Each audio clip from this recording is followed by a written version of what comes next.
Okay, I'm back. I'm so sorry. I tried to end the live and then go live again because I was having some Wi-Fi and connection issues. I'm so sorry. I will start from this point. Uh, Hi there, this is Nicole M. Louie, the Social Worker Strategy Mentor.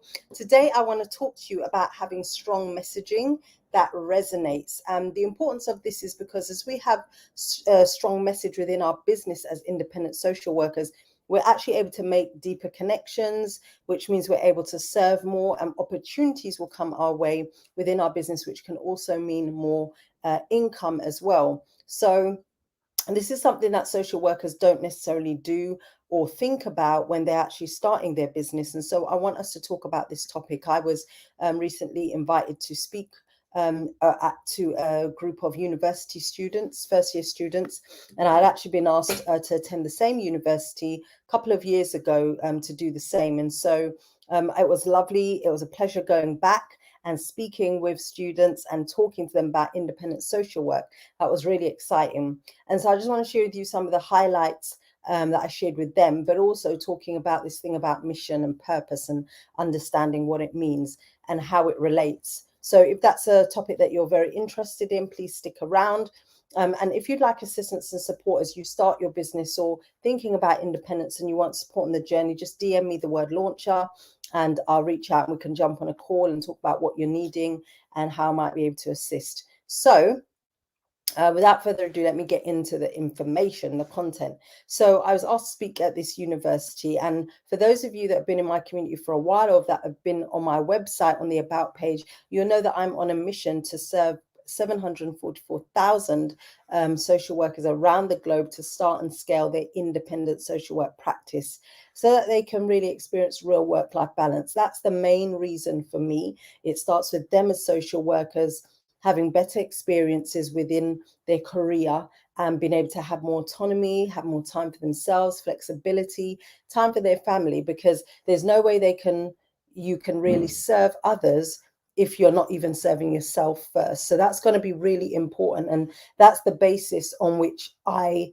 really am working with social workers and supporting you guys. So I want you to know that this is, if you didn't know that was my mission, that is my mission. And social workers really resonate with it. Indeed, people that are not social workers, people that are seeing me and are giving me opportunities to do things, are seeing that mission and they are on board. And I know my mentees, I'm about to create an ambassador program because I have mentees who are so engaged and want to see this movement grow, and they buy into the movement because of their belief, because of their experience. And they know that my whole reason for creating this is based on my experience also.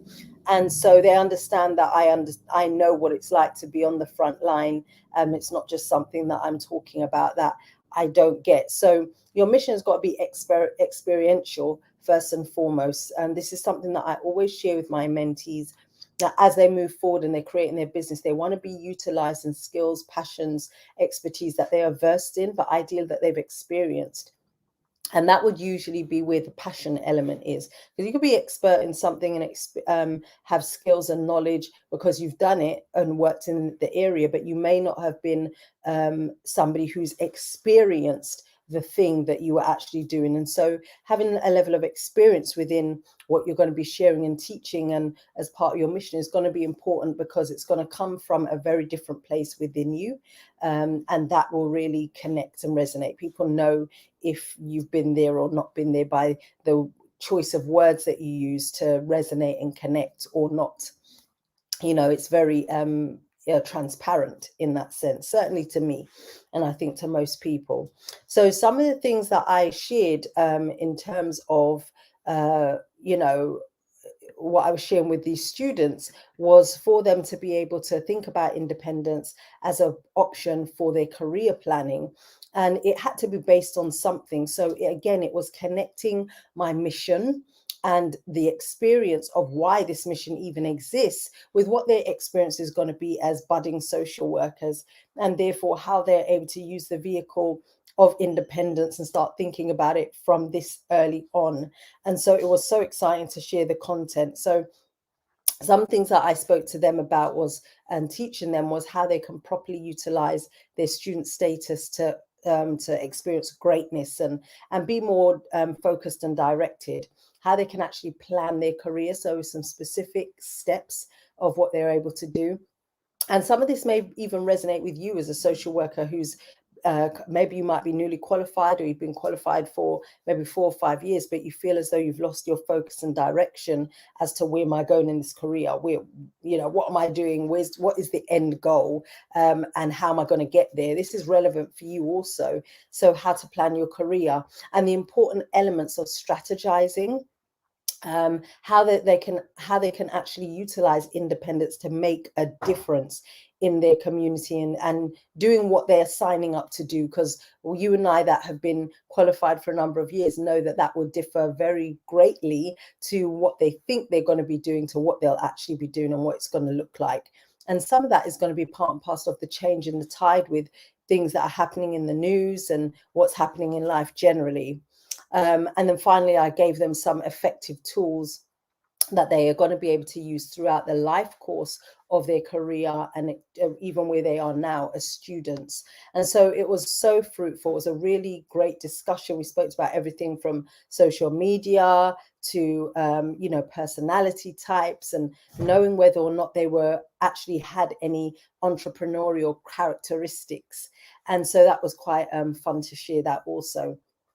So I just wanted to talk, really briefly about understanding what your mission is, knowing how to create a mission. I think I've actually done a live stream, so you could go on my YouTube channel and find that. But there will be a video that I've already done about how to create your mission, so that you have a goal, and that has to be tied in with your beliefs, your whys, and your end goal for your business and for your life, indeed for your life, your career.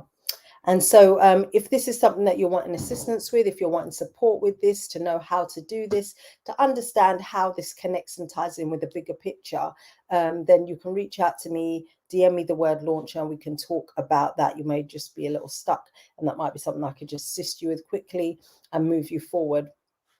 But this is something that you definitely want to think about, because these are the things that are really going to resonate with people and that are going to want to make people buy into you in many ways and give you opportunities. So I encourage you to really get started thinking about that. If you're a social worker, already thinking about independence, or if you're semi-independent and you may need to revisit this. And this may look slightly different to what you may have in your business plan, because your business plan might be a bit stuffy if you've used a corporate business plan. But if you've used a creative business plan, and that's something that I talk about on my programs, my Social Work Source to Freedom program, there's a difference. That business plan is the one that you're going to be more actively using in day-to-day life, because most times when you create a business, you do a business plan, you do it and it sits there. It should be a working document, but the reality is you don't necessarily go back to it because your business is evolving. But your creative business plan is the one that evolves with you, and the one that you're usually going to be looking at,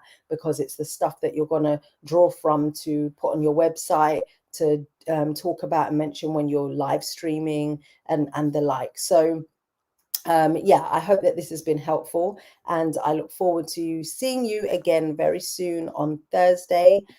So stay tuned and we'll talk soon. Bye for now.